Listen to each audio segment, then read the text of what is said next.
pick up with the last date. Almost always. There's two of them that they don't, but 1607 is Jamestown. We're on the timeline now.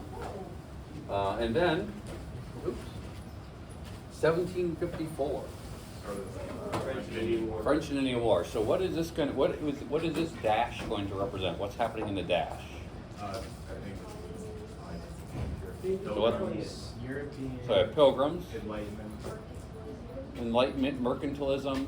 We're settling. We're first permanent English colony, but we're competing for resources with everybody else, and we're finally kicking all of them out, and we're on our own. And we are at 1754, pretty much one of the strongest powers in the world. We're still part of the English Empire at that time, British Empire. So the dash is all about colonial growth. That's what it's all about. So that's whatever that entails. So let's take a look at all of our things here. All right, number 2-1.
Doesn't do that. There we go. That's better. All right. So 2-1. Europeans developed a variety of colonization and migration patterns. So we colonize different ways. We migrate different ways by imperial goals, their culture, and the environment in which they settle. They also compete with each other and natives for resources. So it's all about us, Spain, France. All kind of fighting it out, moving around, and fighting it out with the natives as well. Spanish, French, Dutch, British colonizers had different economic and imperial goals in land and labor that shaped social and political development of the colonies, as well as their relationship with the natives. This is our pretty much our first Socratic seminar. You remember who treated the natives the worst, right? That's one part of this. So as we migrate, we're going to encounter them. Each culture is going to treat them differently. Each culture is going to interact differently with all of them. So we start with Spain. They're going to grab money, wealth, by subjugating the natives, converting them to Christianity, incorporating them, and then, because they're going to have relations with them and interact with them that way and have children. They're also going to enslave them and then enslave Africans later. French and Dutch are very similar. That's why they lump them together, because they're going to be trading partners. They're going to be more like business partners. The fur trade is huge with both of those cultures. More diplomacy than anything else. There's very few of them.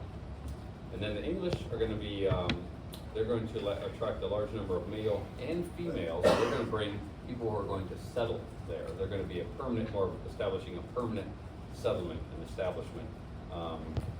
Social mobility, economic prosperity, religious freedom are all important to them. Better living conditions, and then they're going to kick the natives out. They have that society of exclusion, right?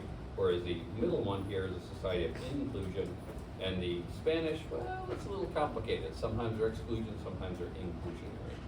So any questions on the terms you see here? Yes? What is mestizo? Mestizo is a mix of native and European. Mestizo is a mix of native and European. This is all about how they treated the natives and how they settled and moved in. Yes? King Philip's War. So King Philip also has another name. That's his English name, but his native name was, you guys remember? Chief Metacom. So this is one of the times when the natives are being pushed, and then the natives decide they're going to fight back. They're not taking this anymore. They don't want the natives, the English taking over their land. Of course, what happens to King Philip in the end? Gets killed. Pretty much what happens with all native tribes who fight and resist. They get killed. They get wiped out. He gets his head on a stick in front of Plymouth, where the Pilgrims are, and his family gets sold to slavery. So does the rest of his tribe. That survived. Mercantilism is important. Mayflower Compact, something to note as well. That's going to come up again a little later. Triangle trade is all part of this. And we've already seen some of this if you were in last study session. We've already seen some of these terms. Again, that's good because we're taking all of this content and paring it down to something that's much more manageable for you to study, so it's not as daunting a task. Yes? Do we need to know some of the tribes by name? Tribes by name, I'm trying to think of any. The Sioux come up later. The Iroquois and the Huron. I think that's about it. Iroquois, Huron. Maybe the Aztec if you're looking at Mexico, but that comes up very rarely. That's a small portion. Any other questions on this one? Social mobility. That's important to note. That's different than what happens in Europe. In Europe, you're born in this class and you stay in that class no matter what, whatever class you're born into. Whereas here in America, we have social mobility. You can climb the social structure, social ladder, depending on your own ability. Let's move on. Still in 2.1. What was this one? This was, goals and things of the natives. This one is number 2. So in the 17th century, early British colonies developed along the Atlantic coast with regional differences that reflected various economic, environmental, cultural, and demographic factors. So this is, if you had your colonial brochure, that's a great resource to look at because you really did a deep dive into one region and one colony. And also that one map that you showed have hopefully kept where it was New England, middle and southern colonies, economic, social, and political. There are reasons I do things, and that was to help you with this kind of stuff. Hopefully you got it back, not like the big pile of mess.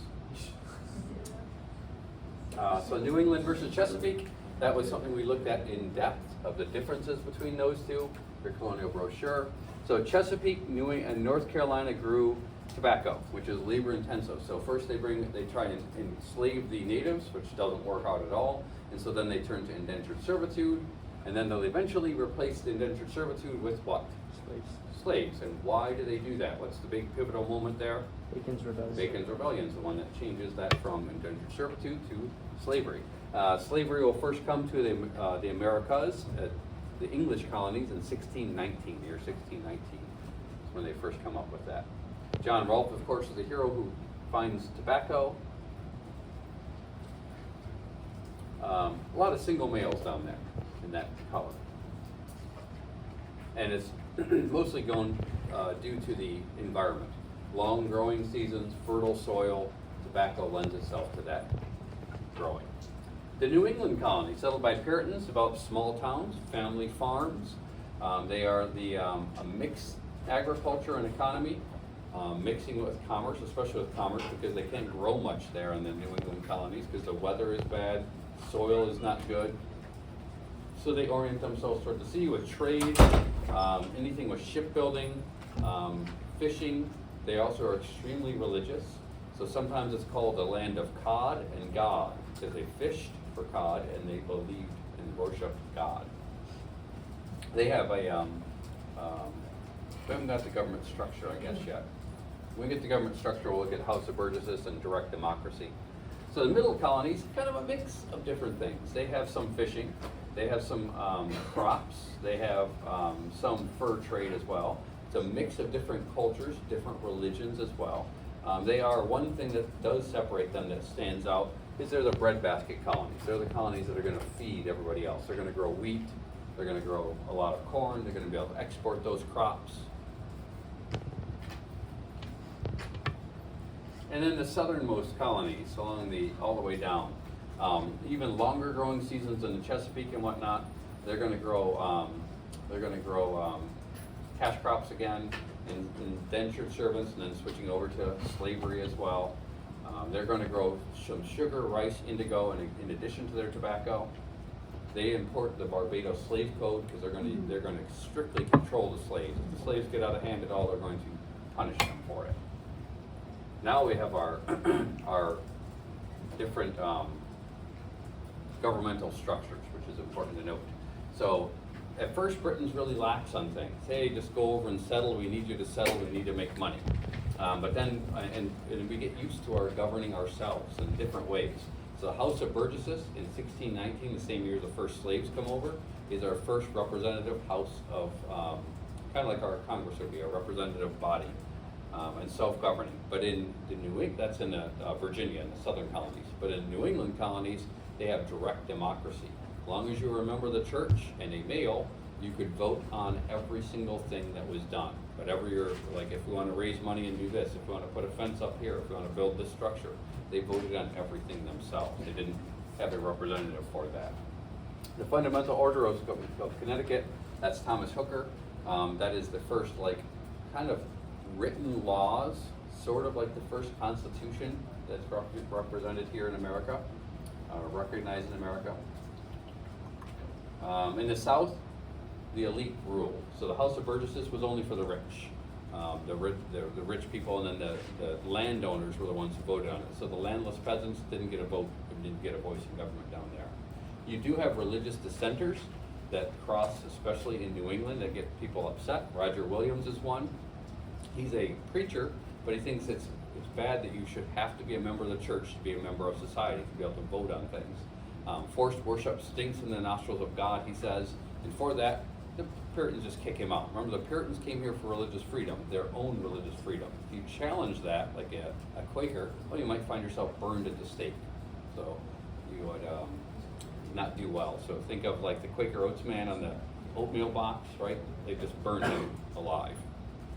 Another one, a woman, outspoken woman, Anne Hutchinson, who speaks her mind, and the men don't like that at all, so they put her on trial. She's having her own Bible studies and saying, these guys are doing it all wrong. The Bible says this, and they're doing things wrong. She's accusing them of doing stuff wrong, so they put her on trial, and she outsmarts them and makes them look dumb. So what do they do with her? Exile. Out you go! And she joins Roger Williams in Providence, which is Rhode Island later. Eventually she'll move on to New York, outside of New York, where she'll be killed in an Indian attack. Any questions on this stuff? Salutary neglect is huge too, because the colonies are just being left alone. Hey, do whatever you need to do, grow and prosper, which then we get used to these things of making money and making their own laws, and when they try to snap back on that and pull it back, there's going to be problems and friction. Any other questions on these?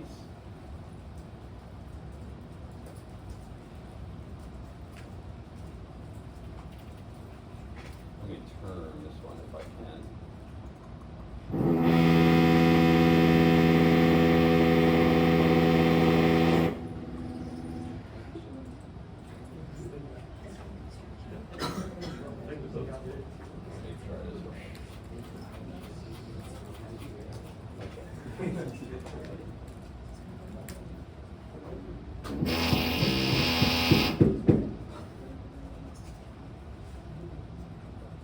Oh, here. Wait. There we go. All right, so now we're on to still 2.1, number 3. Competition over resources with the European rivals and natives. So now there's only limited resources, so the French, British, and Spanish are going to fight it out, but along with the natives are going to fight it out. So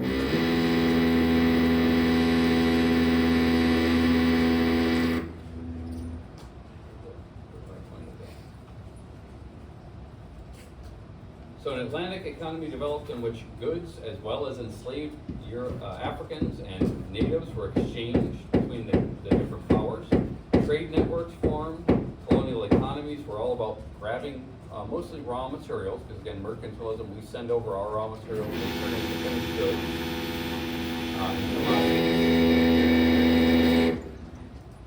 B is trade with Europeans increased the flow of goods in and out of America and Indian communities.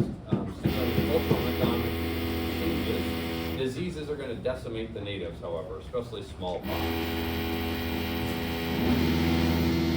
And then make sure you know the difference between inclusionary societies and exclusionary societies, which that's the same thing we do with our Socratic seminar. Yes? Is that turn on the little microphone? Sure.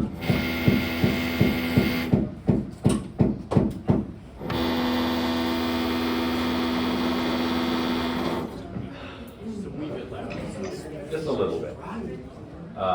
Let's see, going on to C. Interactions between European arrivals, that's Britain, France, and Spain again, and Native American populations fostered both accommodations and conflict. And natives weren't just sitting here doing nothing. The natives had their own what's called agency. Agency means you were going to do things for yourself. So sometimes the natives would side with this group. Sometimes they would side with this group. They were kind of playing the middleman to see which group gave them the best advantage.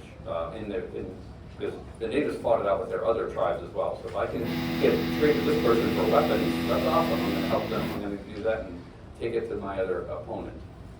And that plays out with the Huron and the Iroquois. The Huron sided up with the French. The Iroquois sided up with the British.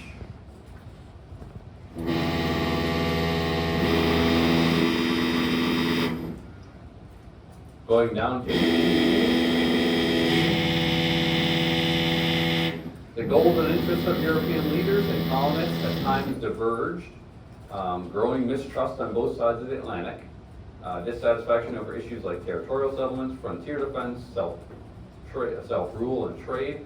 So when they ended salutary neglect, the first thing they did was the Trade Navigation Act. So again, you had to take that ship, had to be a British ship and a British crew, and you had to stop in Britain first and pay a tax on all your goods. So pretty much you were only trading with the mother country at that point because it would be too expensive to do anything else, which then leads to a bunch of smuggling. The Molasses Act, Quartering Act, will all lead to smuggling. So the Molasses Act is tax on molasses, which we think of who cares, it's like sugar, but they use it to make rum, especially in the New England colonies. The Hat Act as well, making it illegal to make hats here, because they want to make the money on all of these goods.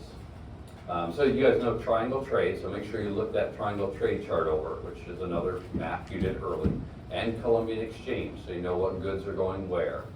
You should know a couple goods going, especially like think potato, because that's going to grow the European population, or think like the horse or the animals that are going to come here, pigs and things that are going to change our culture here. Or even in Florida, the orange is not native to here at all whatsoever. It's from Spain, so they bring oranges here. Natives are going to resist because they're going to get tired of this treatment. As we saw, the first resistance in Chief Medicom or Pope's Chief Medicom or King Philip's War didn't go well, but the Pueblo Revolt does, or Pope's Rebellion, so make sure you know that one. A very successful one. One of the first successful, probably the only successful native uprising where they kicked the Spanish out for 25 years in Santa Fe, New Mexico because they're tired of the treatment. And then when Spain does come back, they're too weak to really exert themselves. So they kind of make accommodations to have a lot of the natives practice their own religion to some extent. Other questions here?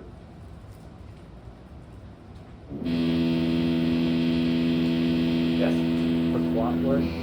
Pequot War. The Pequot War. So the Pequots were a trading group along with the Nargaset. And so the Pequots, the Pilgrims thought they were being ripped off by the Pequots. The Pequots were cornering the market on the fur trade, and they demanded more trade in exchange for that. It's called wampum. It's just a belt with leaves all over it. And so they're like, they're taking advantage of us. So they partnered up with the Nargaset to take them out, and they did. Nargaset were horrified by what they did because they burned the structure. They were in like a fortified, kind of a fort with sticks all around it, and they lit it on fire. And any Pequot who came out was either killed or tossed back into the fire. They killed 600 Pequots that day. They burned them alive. That's what the English would do to them. It's called the Irish treatment. And in Ireland, when they conquered Ireland, they were so vicious and brutal to it and subjugated the Irish so completely, they even, one English lord of a manor that was in Ireland on peasant property, he killed so many Irish people that he used their skulls as paving stones so he could walk in through his garden. He was walking on literally the skulls of Irish people. Irish treatment means kill them, we don't care, they're less than human. Any questions on these? Quartering Act, smuggling, all of that? All right, now I can go back to this one here. All right, 2.2, we're moving on to concept 2. British colonies participated in political, social, cultural, and economic exchanges with Great Britain, where we got much more tighter bonds with them, but also we don't really like them trying to tell us what to do from so far away. The number 1 is transatlantic commercial, religious, philosophical, philosophical and political exchanges evolved our political culture and cultural attitudes. As we recently, so this one's all about our close ties with Britain. We're going to see that's going to change over time here. So the presence of different European religious ethnic groups was pluralism, intellectual exchange, the First Great Awakening, and European Enlightenment ideas. Now notice they specifically spell out and write out the First Great Awakening, so you do make sure you know that, and do make sure you know Enlightenment and how those things will play a role in what we're doing here. Which those two ideas are going to combine. So, First Great Awakening, what is the First Great Awakening again? Religious revival. People aren't coming to church, so salvation versus predestination. So if I'm the preacher who's preaching salvation, where you're born and you're going to die and you go to heaven, or die and go to hell, it doesn't matter, why are you coming to my church? Nobody is. The religious revival is preaching salvation. You can be saved if you come to my church and you do good works, then you too can go to heaven. And so they would challenge those preachers with the old lights and the new lights. The old light preachers preaching the old salvation or predestination aren't going to get anyone in their church.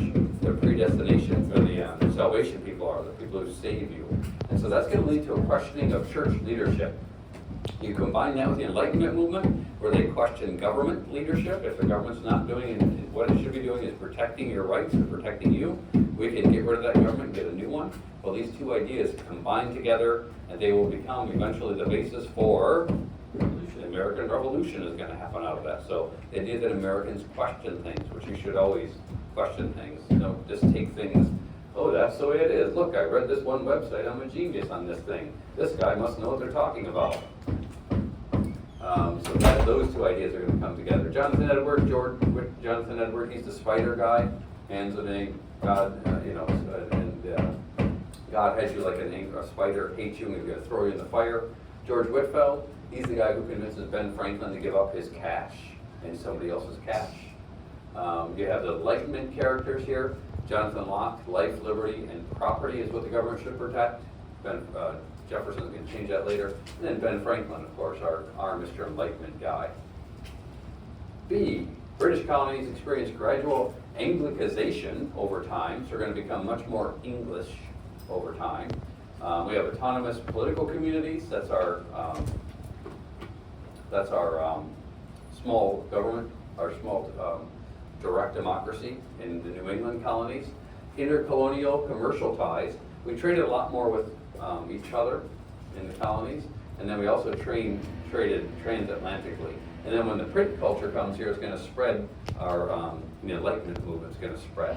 So religious revival, Enlightenment, are the First Great Awakening, or the Halfway Covenant. That's if you weren't in church, because you had to be baptized to be a church member, right? And then church members could participate in government. Well, so few people were being baptized later, and as we progressed 10, 20, 30 years from our original settlers, that they're like, hey, can you just come to church? We'll let you be in church. You don't have to be a full member. Just show up, please. There's a halfway covenant, so a halfway deal. You can come to church even if you weren't a full member. Salem witch trials, watching your neighbor, that's the New England Puritans. The southern colonies are Anglican church, right? The northern colonies, the New England colonies are Puritan church. So they're two very different things. That's why during the American Revolution, the southern colonies are slow to break free from England, slower. The British government is going to incorporate its colonies. They're going to push mercantilism because, hey, as long as they're making money, the mother country's happy. That's the winners, the one with the most money at the end. But they're going to have conflicts with them, with the colonists, and with the natives. And they're also going to erratically enforce these things. So at first we have salutary neglect, then we have the Trade and Navigation Acts, then we go back to salutary neglect again. And then we're like, hey, they're smuggling again. We need more money, especially after the French and Indian War. But at this point, we're going to be in the salutary neglect portion. And then we're going to, after the French and Indian War, need more money, and the British are going to tax the heck out of us again. Colonist resistance to imperial control drew on local experiences of self-government, what we thought of liberty and the Enlightenment, religious independence, ideology of, and we thought the government and the imperial system was kind of corrupt, and they're too far away to really rule us anyway. They don't really speak for us. So Enlightenment and Great Awakening, again, you've noticed these ideas several times. It was spelled out up there, and it's all the way throughout this whole thing. Town meetings, which we've covered already. House of Burgesses, Society Party of Collect, which we've covered. Wanted us to take control of ourselves and keep England out of here, because they don't know what we're doing. Questions on any of these?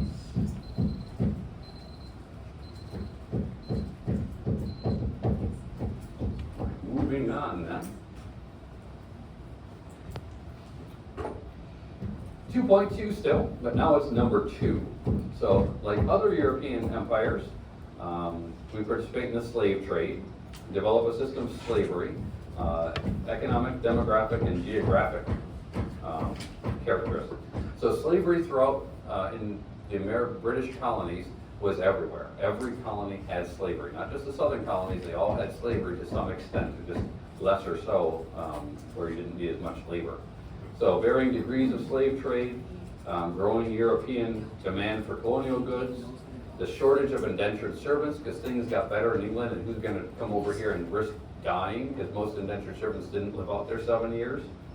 So in New England, small family farms, so they only had a couple slaves, maybe one slave is all you had in New England, or 2 on a family farm or something, or working in a factory up there, making a ship or something. Let's see, port cities had larger numbers had smaller numbers held significant minorities of enslaved people. So those held a lot because of the factories that were there, or the trade, unloading ships, unloading ships, making rope and that sort of stuff. The Chesapeake had the largest number, of course, because that's tobacco. It had to grow the tobacco, which is land labor intensive. So Bacon's Rebellion, of course, going to lead to more slavery. Make sure you know the difference between New England and the Chesapeake region. And I'd also throw in the middle colonies as well. When my son took the AP exam, he thought he destroyed his grade because he did, there's a short answer question.